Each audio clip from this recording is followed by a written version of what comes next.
This is your News Source Evening Bulletin for today, Tuesday, the 10th day of July in the year 2018. Here's what we're tracking tonight. Police detectives are probing the death of a Campbellville man and his son. Investigators were called to the man's home at Delphin Avenue and Craig Street after the bodies of the two men were discovered in the house in a partly decomposed state. The two had not been heard from or seen for the past 3 days. The two dead men have been identified as 62-year-old Dewan Laila and his son, 26-year-old Gopal Laila. The father and son lived alone in the upper flat of the two-story building. It was a tenant on the bottom flat who raised an alarm after noticing that there was a strong stench coming from the building and that the two had not been seen since Saturday. The police were called in and made the discovery this midday. My nephew called me from New York and tell me come urgent because the tenant downstairs said they get no foul smell and they heard about him. I couldn't make an send this by my son right away. Then he called me and said, Daddy, come, leave what you're doing and come. And when were you able to see anything? Nobody, no. No, the police said that they went in and they see two dead bodies inside. But up to now the nobody, police doing it, they nobody no family member people cross the line. Body here now, at least one family member supposed to go with the police body. You understand? But I mean, it's our brother, we got feelings, yes. And you can't get police alone doing this thing. If the police go and don't touch, put your hand in your pocket, they can be like this. You understand me? But they can't go in by themselves. At the scene today, family members lined the street and argued among themselves as they were prevented by the police from entering the house. Police investigators at the scene would not go into any detail about the possible cause of the deaths, but there are reports that the house was ransacked and the bodies of the two men were found in two different parts of the house. The probe is on the way this evening. And still with police matters, the Guyana police force has detained a private chartered aircraft which arrived in Guyana on Monday afternoon at the CJIA International Airport. It is suspected that the aircraft might have been using a false registration number and other false documents. The airplane arrived in Guyana just after 3 o'clock yesterday afternoon.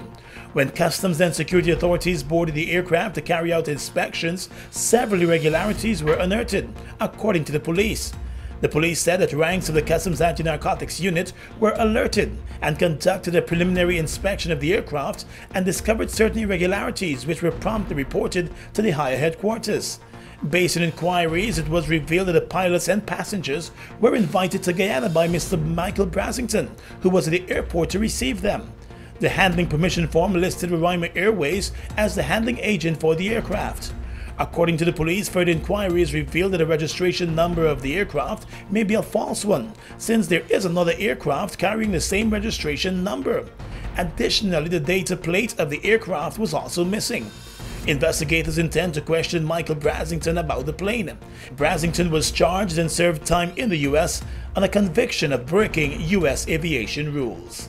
Well, with its prices already lower than the competition, the state-owned Guyana Oil Company has approved a reduction in the prices for gas and diesel at its stations. News Source understands that the reductions will take effect from tomorrow. Sources close to the company have indicated that gas prices will now go to $226 per liter, while the price for diesel will be reduced to $215 per liter. In both cases, the prices are being reduced by $4 per liter. There have been concerns about the rising price for fuel over the past few weeks, and calls have been made on the government to reduce taxes to allow reductions. The government has said it is closely looking at the situation and the matter, but has not made any definite decision to ensure prices are further reduced. And finally, this evening, officials of the Berbice Bridge company are expressing fears that the company could become bankrupt if its repeated requests to have tolls increased are not approved by the government in the shortest possible time. The chairman of the board of the Berbice Bridge Corporation, Dr. Surendra Prasad, said the bridge company dispatched letters to the government 3 times over the past 2 years, asking for an adjustment to the current toll structure, but those letters were delivered without any response forthcoming from the administration. He said the delay in toll adjustments has resulted in the bridge company accumulating a loss of $2.8 billion, and the company now faces bankruptcy. The board believes that this situation, which as I said before is man-made, is fixable.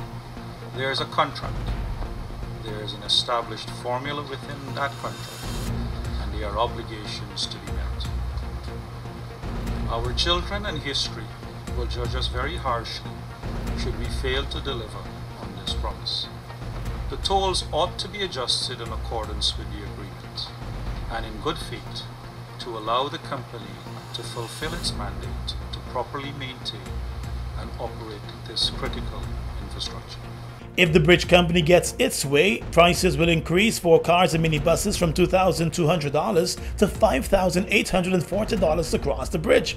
Additionally, boats will be paying $291,000 and large trucks will pay $36,000, up from $13,000. Currently, the tolls on the bridge are subsidized by the government.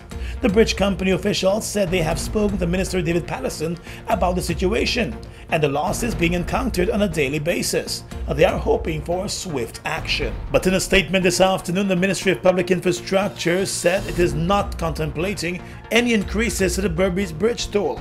In the statement, the government said it stands by its decision to reduce tolls in fulfilling a campaign commitment and will continue to work with the Berbice Bridge Company in ensuring that the bridge is sufficiently maintained and safe for vehicular and marine use. And that's your News Source Evening Bulletin for tonight. I'm Gordon Mosley reporting.